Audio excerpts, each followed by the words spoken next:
Everyone, कैसे हैं आप सब। उम्मीद करता हूं आप सब काफी अच्छे होंगे। इस हफ्ते कैसा रहेगा शेयर बाजार की चाल कौन से फैक्टर करेंगे तय। टैरिफ, रिटेल महंगाई से लेकर कॉर्पोरेट अर्निंग्स तक यह फैक्टर करेंगे बाजार की चाल तय। शेयर बाजार में इस हफ्ते उतार चढ़ाव देखने को मिल सकता है। टैरिफ डेवलपमेंट से लेकर महंगाई के आंकड़े और कॉर्पोरेट अर्निंग्स और एफआईआई डीआई फ्लो पर रहेगी बाजार की नजर। कॉर्पोरेट अर्निंग्स, इस सप्ताह कई कंपनियां अपने मार्च 2025 तिमाही यानी चौथी तिमाही Q4 FY25 जनवरी मार्च के नतीजे जारी करेगी। Infosys, Wipro, HDFC Bank, ICICI Bank, HDFC Life Insurance, HDFC AMC, ICICI Lombard, ICICI Prudential, Tata Elxsi, Angel One, Waaree Renewables, Network 18, Yes Bank के रिजल्ट आएंगे। भारत की रिटेल महंगाई, घरेलू स्तर पर बाजार की नजर 15 अप्रैल को आने वाले मार्च महीने की रिटेल महंगाई सीपीआई के आंकड़ों पर रहेगी, जो फरवरी में 3.61% थी। एनालिस्टों का मानना है कि खाने पीने की वस्तुओं में कीमतों में नरमी के चलते महंगाई और कम हो सकती है। रिजर्व बैंक को नीतिगत रुख में नरमी बरकरार रखने का मौका मिलेगा। एक्सपर्ट्स को उम्मीद है कि फूड इन्फ्लेशन के ठंडा पड़ने से सीपीआई और नीचे आ सकती है, जिससे आरबीआई की नीतिगत राहत मिल सकती है। इसके अलावा 18 अप्रैल को फॉरेन एक्सचेंज रिजर्व और मार्च में पैसेंजर व्हीकल सेल्स के आंकड़े भी जारी होंगे। Tariff development, America China trade war अभी भी बाजार के मूड को तय करने वाला बड़ा फैक्टर है। भले ही डोनाल्ड ट्रंप ने 90 दिनों की राहत चीन को छोड़कर सभी देशों को दी हो, लेकिन चीन ने बदले में यूएस प्रोडक्ट पर 125% तक टैरिफ बढ़ा दिया है। ट्रंप ने चीन से आने वाले कुछ टेक्निकल प्रोडक्ट जैसे स्मार्टफोन और कंप्यूटर्स को टैरिफ में छूट दी है, जिससे एप्पल जैसी कंपनियों को राहत मिली है। अगर ट्रेड वार और तेज होता है तो उभरते बाजारों पर इसका बुरा असर पड़ सकता है। साथ ही भारत और अमेरिका के बीच चल रही द्विपक्षीय बातचीत पर भी फोकस रहेगा।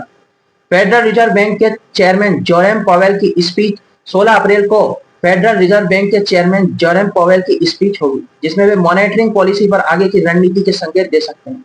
पिछली स्पीच में उन्होंने कहा था कि फेड स्पष्ट नहीं होने पर कोई बड़ा फैसला नहीं लेगा। इसके अलावा यूएस की jobs report, retail sales data और इंडस्ट्रियल प्रोडक्शन के आंकड़े आईआईपी भी मार्केट पर असर डालेंगे। ईसीबी मीटिंग और चीन की जीडीपी, यूरोपीय सेंट्रल बैंक की मीटिंग और चीन की पहली तिमाही की जीडीपी ग्रोथ भी वैश्विक संकेतों में अहम रहेगी।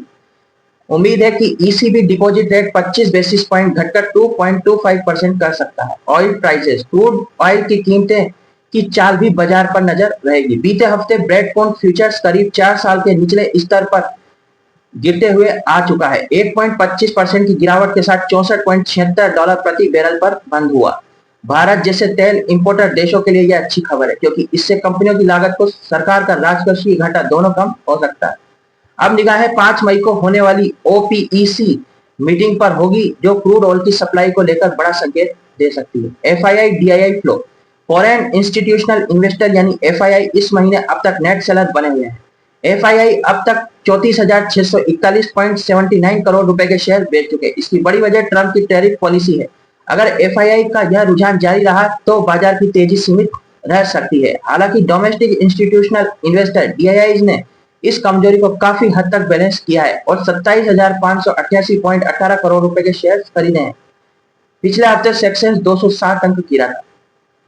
पिछले हफ्ते सेक्सेंस 207 अंक यानी 0.27% गिरा। निफ्टी में भी बीते सप्ताह 75.9 अंक 0.33% की गिरावट रही। वहीं हफ्ते के आखिरी कारोबारी दिन शुक्रवार को 11 अप्रैल को सेक्सेंस 1310 अंक 1.77% की तेजी के साथ 75,157 अंक के स्तर पर बंद हुआ।